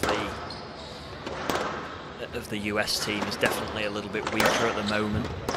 The women's side is really strong, and you've got a lot of up-and-coming players on that side, on the women's, and there's obviously, there's a good few juniors as well in the men's side. Obviously, you've got Dartnell, like we spoke about earlier, who won the British Junior Open not too long ago, and you've got the likes of Jack Elriani, who's a little bit younger, Linda's son, who are definitely, they're getting there, and they're going to be fantastic players. But like you say, for now, Timmy's left side, one love. Timmy's head and shoulders above the rest, whereas the women's, it's a little bit closer with Olivia, Amanda, Sabrina, Marina, all of those players. Right, and Timmy is a phenomenal player, but when Sabrina has been healthy, all four of those ladies have a higher ranking on the women's tour than Timmy does on the men's tour. It's not to take anything away from Timmy and his incredible career, obviously, but it shows you how women in U.S. squash did such a great job. Obviously, Olivia Klein retiring a couple of years ago, and Mendez retiring recently. It's definitely a little bit stronger at the moment, and on the women's side, you feel like those top four, Marina again, a little bit younger, not done it just yet, but you feel like any of those four could beat each other at some stage.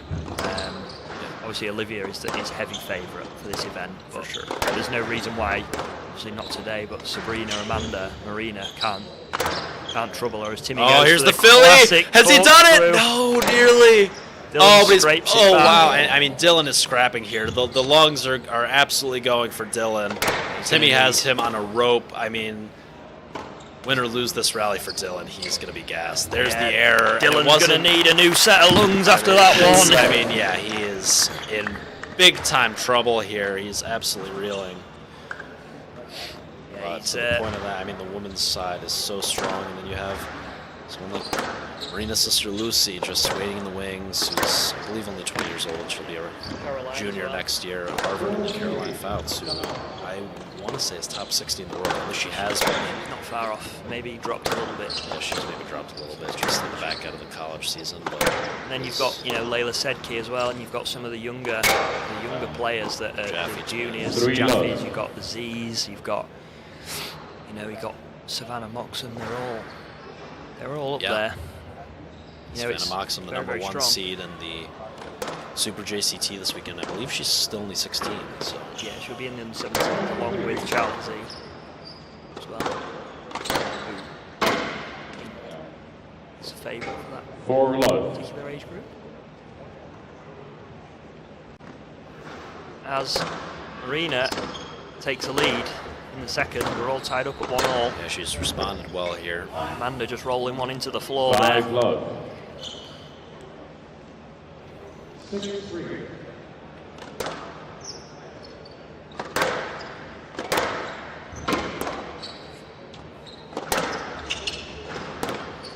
Timmy looking fairly comfortable, the tide firmly in his favour. Dylan, again, he's looking a little bit frustrated, understandably so, but it's one-way traffic. I'm not seeing a way back, unfortunately, for Dylan, and Timmy's looking very, very, very comfortable, very confident, very, very assured, and has played, perfect. Yeah, he's not really made any errors. He's been fairly fairly comfortable, really. No trouble for him.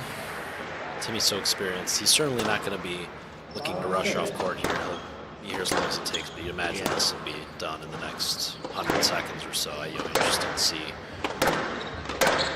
Dylan really finding a way to make this too much longer. Timmy's not shy of a bagel. He did it in the first round. He's not one to shy away. So he will be going for this bagel, I can tell you. Dylan will be doing everything in his power to not let that happen. Obviously, no one wants to be bageled. Unless you're eating one. Cream cheese, capers, tomato, onion. It's a good meal. Timmy is fighting. He's fighting here 7 level up. You can tell him it's a good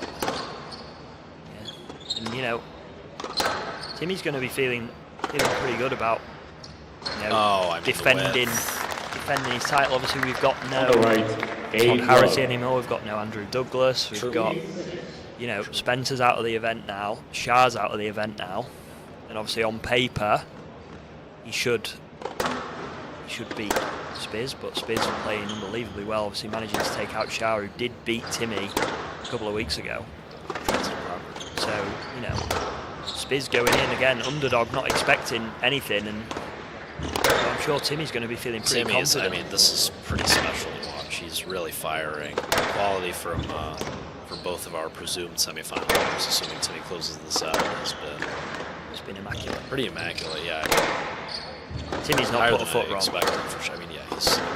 playing well above his ranking in this contest. Some of the best squash I've ever seen him play. Dylan may be feeling the effects. Timmy is never an intense guy. I don't think I've ever seen him without a smile on his face. He's just one of the all-time good guys in the pro squash ranks. And he's maybe even a little extra loose this week, but kind of has that tunnel vision focus at the same time. He's just has such a good balance. Yeah, good mixture of feeling confident and assured, and obviously not letting it turn into arrogance and complacency where he might think he should just win without having to try and sometimes, but not from Timmy. He's laser focused. He's got that lovely mix of relaxation and work-like mentality. It's another taking probably it to 50-plus shot exchange there in that last rally, and Dylan almost looking to the heavens, saying, "What do I have to do to get a point here?" And he's on the verge. He'll do it. He's on the verge here. He's on the cusp. He did it in the first round. Can he do it in the semi-final? Are we going to see a bagel here on the battleground? And Dylan's going to turn it into a battleground, I think, if he does get bageled. He's not going to be happy, I'll tell you that. Timmy is, going to go for it. There's no doubt about it. And who wouldn't? Would you go for a bagel? Every single time. Yeah, you've got it every single time. Oh, it stuck in, and it snuck in. I think it's, almost patronising. I agree. You can't serve out. So no. Yes, match ball. I thought he'd scraped a point there off a stroke to save the bagel. There's the replay. After this match is finished, which is definitely in near. Oh, he got it. He got the point. No bagels and Marina lots for 2-1 up. Marina, that is on the huge. court. We're going to be jumping over there in just 1 minute. It's absolutely huge. But after Timmy's predicted win, there it is. Dylan just going out. That's, immaculate squash from Timmy. Well fought from Dylan. We'll be happy to sell for a French fry instead of a bagel there.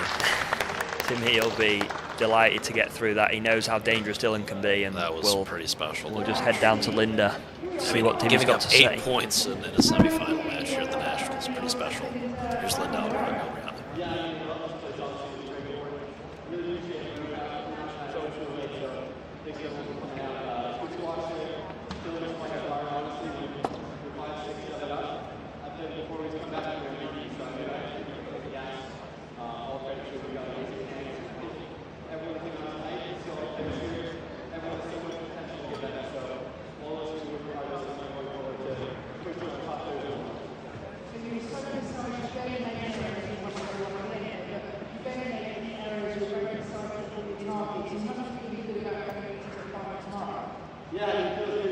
We work very hard.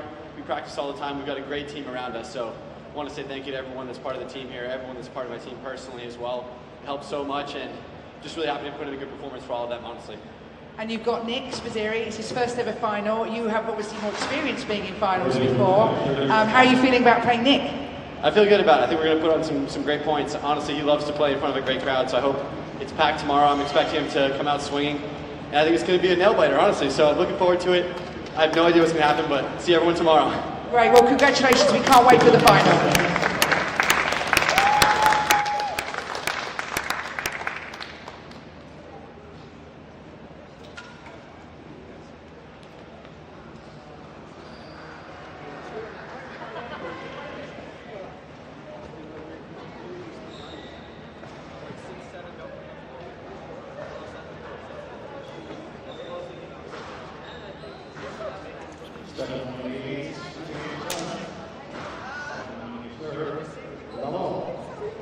We're back here with Marina Stephanoni, And you know, I don't want serving for a spot in the U.S. national final. It would be her first appearance in the national finals, I believe. Don't want to blow my own trumpet, but I did say Marina in 5, and that Yeah, prediction you did. is looking I mean, pretty good. If the pattern continues and that was Amanda can spicy. respond, That was spicy. I will give you that. I think a lot of people would have called you crazy. Here we are. She could take it in 4. She could take it in 4. If we're following the pattern, then Amanda's going to take this game, and then Marina's going to win the last game for my correct It's prediction. true. It has seemed that the loser of the previous game has just come out with an extra level of hunger in each instance, in both the second and the third. So Marina's obviously been playing, incredible squash to be 2-1 up against Amanda, and hopefully she can, for her sake anyway, continue that vein of form for the next 15-20 minutes. yeah, Amanda's usually going to be pretty physically imposing against pretty much anyone she goes up against from the U.S. at least. And most pros on tour as well, but the two exceptions to that would be Liv and would be Marina here. Marina's an absolute tank as well, so Yeah, Marina's going to have to win her merits here. She's going to have to out-hit Marina. Marina's an incredibly physical player. Yeah, very speedy. I mean, Is Marina. These really are two of the more physical players on tour, I feel, obviously. A lot of conditioning down in Kinetic with Weil for Amanda and Marina. Game style's very different. Marina, obviously very fast and very, quite structured. Amanda a little bit more flashy and a little bit more technical, and has got some, outrageous shots, and she can play any shot she wants. Yeah, and the lefty, of course. Yeah, it's a good matchup to see. I'm not sure if these two will have ever played competitively, maybe other than the nationals. That's a good question. I don't know. They won't have played each other in college, obviously, too much of an age gap, and PSA, I'm not sure that they've ever come up against each other. You think, obviously, Amanda's had to work her way back up the rankings, so she starts a little bit, with some lower level tournaments. She got some wild cards here and there, but generally, Marina until this season hasn't really been in the platinum. So you'd think that this would be their first, or at least one of their first encounters. Yeah, and Amanda's not going down without a fight, is she? She's just put one in the top of the tin there, but she's 6-3 up, and like we said, another big response. Obviously going down 2-1 to the younger Marina. She's not going to want to hand over the torch just yet, not this year. She's really upping the pace here and giving it a good smack.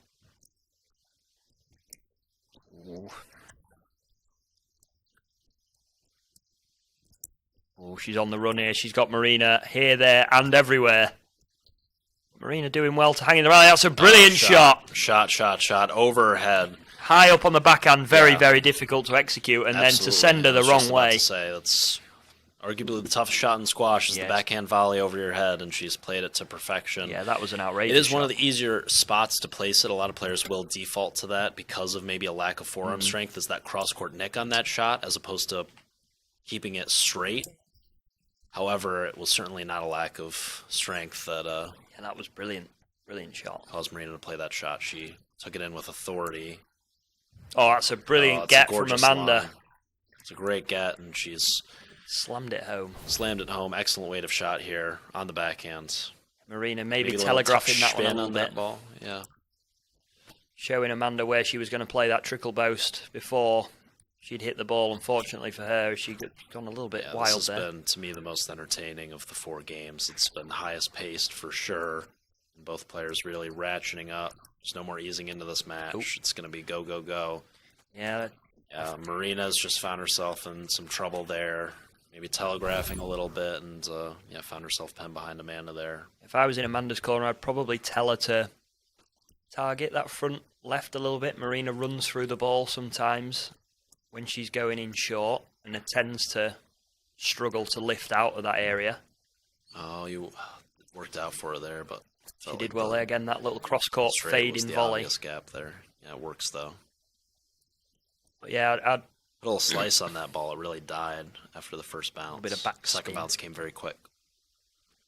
Yeah, I'd encourage Amanda to send Marina into that front left and test the movement out a little bit. Stroke. She does like to play that cross-court drop across the front wall, and obviously that opens up a lot of space for Amanda on that right side. She's got 5 game balls here to take it into a 5th. This was my pick of the night, and it's living up to expectation in the semi-finals here. Once again, high overhead. Oh, sure about that shot. The error from Amanda. See, that's why it's such a tough shot, because she's not able to come down on that ball and put some bite on it and execute the weight of shot for the second bounce to die in the back corner. She's kind of popped up that volley just because it's so high over her head. It's really tough to control. She's played it straight. Fortunately for her, though, Amanda making the unforced error on the boast. Still Marina's 4 more game balls to save here for Marina. Amanda's really smacking that ball on the backhand side, especially going cross. Yeah. Marina just sitting one up for her there a little bit. I think that just snuck out, did it? Yeah, it did. As both players injecting some major pace into the squash ball here. She's hanging around Marina in this 4th. She's not going down. She's not letting her have it. I believe a ball change would have to be made after the 3rd game. Is that correct, so we're too late. Yeah. Wonder if the ball will soften up a little bit here in the 5th. And ending it with authority in the 4th is Amanda Sobhy slamming in the cross neck on the serve return, punishing that slightly loose serve from the 22-year-old U.S. number 3, Marina Stephanoni, looking to pull off the upset over the legendary Amanda Sobhy. We're headed to game number 5, Joe. And it is exciting. This is last game of the night. The crowd are sticking around. If we could maybe have a little look at the crowd. Can't look at the crowd. Okay. I'll look at the crowd for you and tell you that it's full. Which it is. And this is a cracker. They're all sticking around. We've got all the players from the JCT here watching. Hopefully inspired. Probably close to 300 individuals here in attendance. Yeah, I'd probably say about 1,000. I reckon. But yeah, it's a packed house. Everyone's absolutely buzzing for this 5th game. And who's going to take it, Jackson? You know my predictions, but what are yours? Oh, Joe. You know, I would kind of like to see a Marina win. I'd like to see a bit of a passing of the torch. Amanda's won this event more times than you can count. Obviously, this is one of her probably last opportunities, though. So it's tough. I'm torn in terms of my heart, in terms of my head. That's where I'm going to go here, and that is telling me it's going to be Amanda tiebreaker. Yeah, do you think the experience is going to shine through? The experience is going to shine through. I think it's going to be tight all the way. I don't think either player is going to lead by more than 2 or 3 points at any point of this game. I think it's going to be very back and forth. But I think once you get to the 7-all, 8-all rallies, that the experience on the back end of what has been a very frantic and very physical contest is going to win out. Well, we're about to find out. Here we go.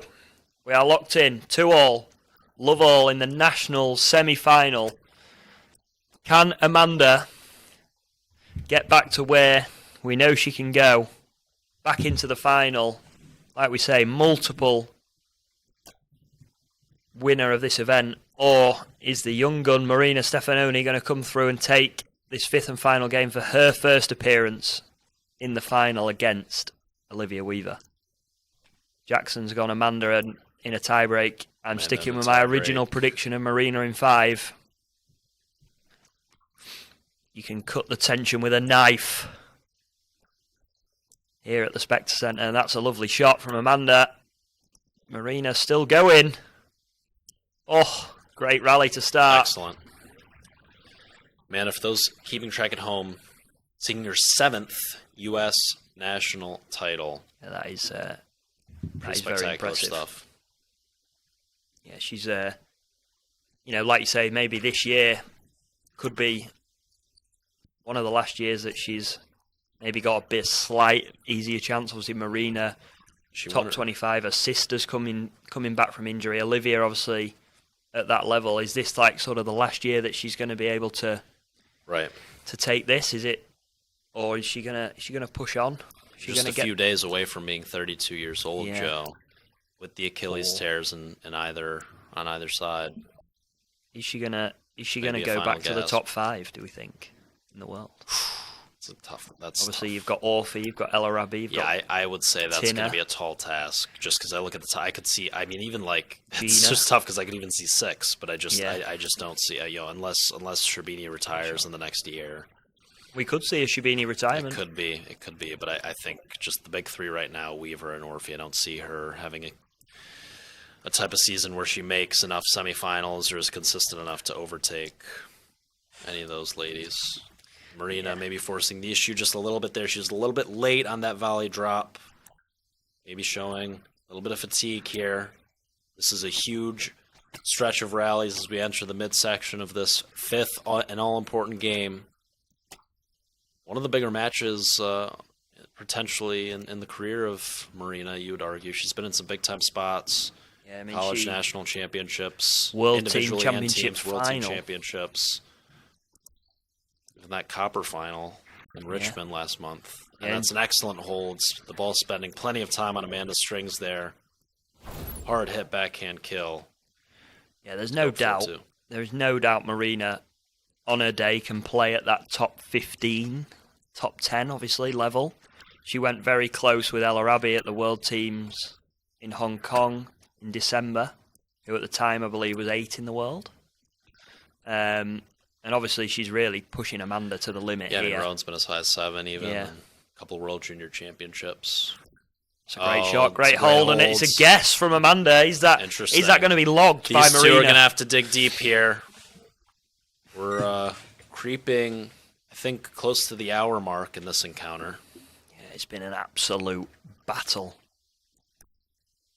We're approaching the 9:15 mark here in Philadelphia as she gets her on that cross again. Here we go. In the words of our friend Paul Johnson at Squash TV, nothing separating these two young ladies here.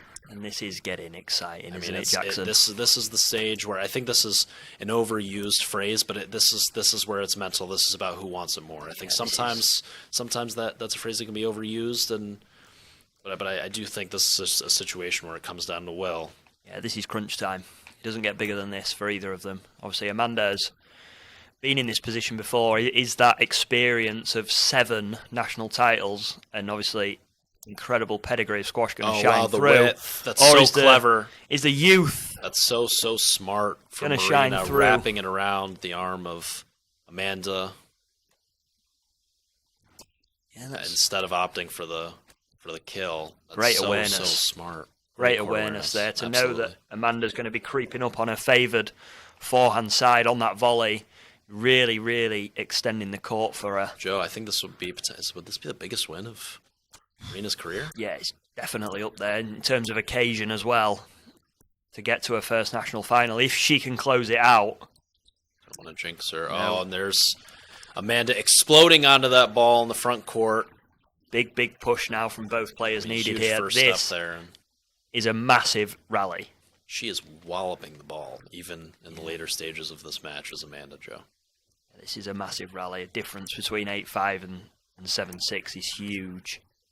That 3-point cushion could be fatal for Amanda if Marina can take this one. Ooh. She's going to get that. She's going to get this one. She's going to get that one. And Amanda went for the wraparound. See, and that's the court awareness of Amanda. Would have had the winner if she elected to go for the kill, but tried to one-up Stephanoni with the wraparound cross-court, and Marina punished her for it. She was ready Yeah, and it's, she did well to get a couple of those balls back, Marina, and with interest to keep her in that rally and just keep pushing makes Amanda play that extra shot. And she's within 3 points here of the biggest win of her career, the biggest occasion of her career, at just the age of 22 years old. Wow. But Amanda is not going to go down without a fight. Leaping with excellent weight of shots. A major bite on that forehand leaping volley from Sobhy. That ball dead as a dodo in the back left. Oh, and she nearly got her on an ace there. And she's on the scramble again. She gets that ball back again. She's not going to get that one. Perfectly placed. And Amanda's, you could see, really not exerting all that much energy in her celebration there. She was running on fumes here, as is Stephanoni, and didn't want to go for a major fist pump or yell.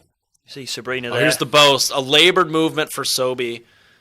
That high lob, it was going to come off the back glass, but Stephanoni volleyed it anyways. See Amanda's sister that's so there. Good on the high cross. Sabrina not looking particularly stressed. Oh! Eating a yogurt in the left side of the screen there. Doesn't look overly stressed that her sister is potentially about to lose. But there we go. She's refueling after a match against Olivia.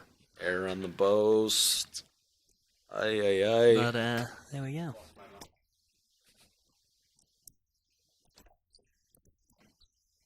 Another huge rally. Oh. These are tough movements now for both players. In and out of the front corners. Another great width from Marina. Very aware of where Amanda's going to be.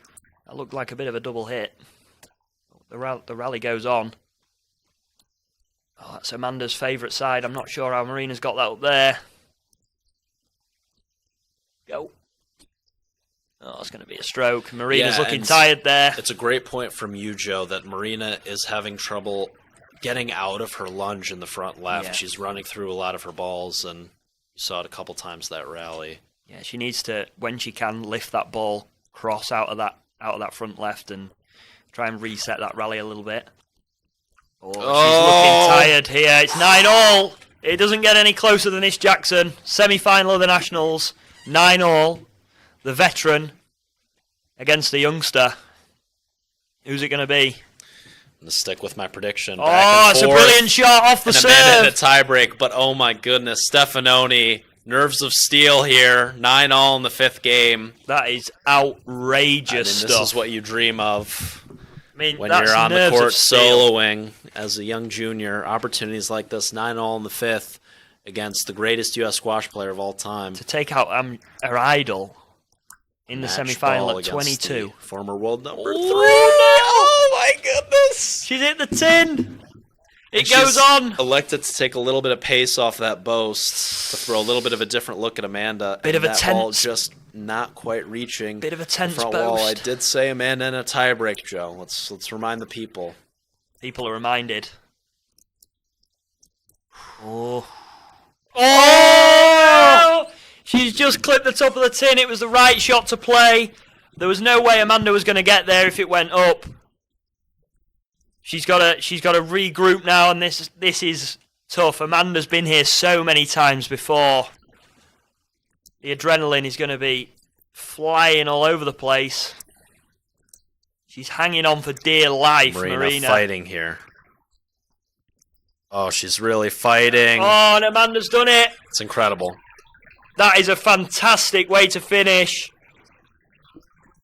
What a treat for us here on U.S. Squash Battlegrounds. 12-10 in the fifth, an instant classic. And Amanda Sobhy says, Marina, you are the future, but not today. Not quite yet. She's going to hang on a little bit longer as the former world number 3. Seeking her 7th national title tomorrow. Let's throw it down to Linda Elriani down on the court with our winner.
It's exquisite stuff.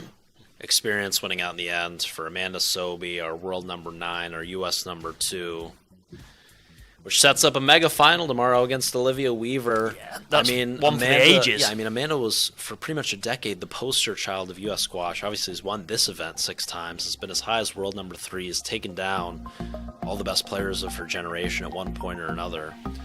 2 real things that have eluded her are that world number 1 ranking and a platinum championship. But in terms of the U.S. U.S. rankings, she has been so dominant for so long. With that second Achilles injury, it seems that Weaver has kind of taken her spot now, a couple of years younger. We were talking a little bit earlier before the broadcast, Joe, and that these 2 played in college. Amanda's senior year and Olivia's freshman year. Amanda took her down 1-1-2. It's not going to be like that tomorrow. Dominant performance. It won't be like that tomorrow, where Amanda was undefeated throughout her entire college career at Harvard and just absolutely rolled everyone. This is a very different Olivia Weaver that she's taking on here, about 10 years removed from that encounter. And I personally can't wait, Joe. I think there's the story pretty much writes itself. Meanwhile, on the other side, it's the up-and-coming 23-year-old from Greenwich, Nick Spizzirri. Ready to go in his first national final. Ready to go in his first national final against the number 1 seed, the reigning defending U.S. national champion, 2-time national champion, Timmy Brownell. Should be an absolute cracker as well, given the form that both of those 2 are in today. And I think of the 8 semifinalists, of the 8 semifinalists, I think we have the 4 most intriguing in the finals tomorrow. It could have been Marina. Yeah, I think Marina would have been really interesting against Liv. But I do think that Amanda-Olivia storyline, that Timmy versus Spiz storyline, sets up a couple really fascinating finals, and it should be, to your point, 4 very informed individuals and some great quality on court here at Spectre tomorrow. Hopefully, see you all tomorrow. Me and Jackson are going to be back up here in the commentary booth. It's been an absolute pleasure, Jackson. Thank you for having me. Hani, shout out Hani one more time. Yeah, thank you to Hani for having both of us, and Joe, always a pleasure commentating up here with you. It's round 2 for us after the College Nationals, and we'll be back at it tomorrow night, 7 p.m. Eastern Time, local time here in Philadelphia at the Arlen Specter U.S. Squash Center for finals night of the U.S. Nationals. Congrats to Nick Spizzirri, Timmy Brownell, Amanda Sobhy, and Olivia Weaver through to the finals tomorrow. We will see you back here on U.S. Squash Battleground tomorrow night.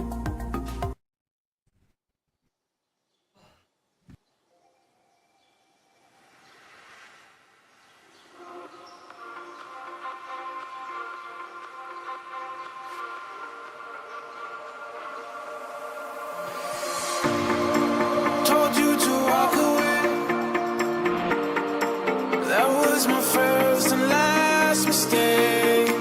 I'm blue without your face. But what can I do? 'Cause I'm just a sinking ship, and you're just a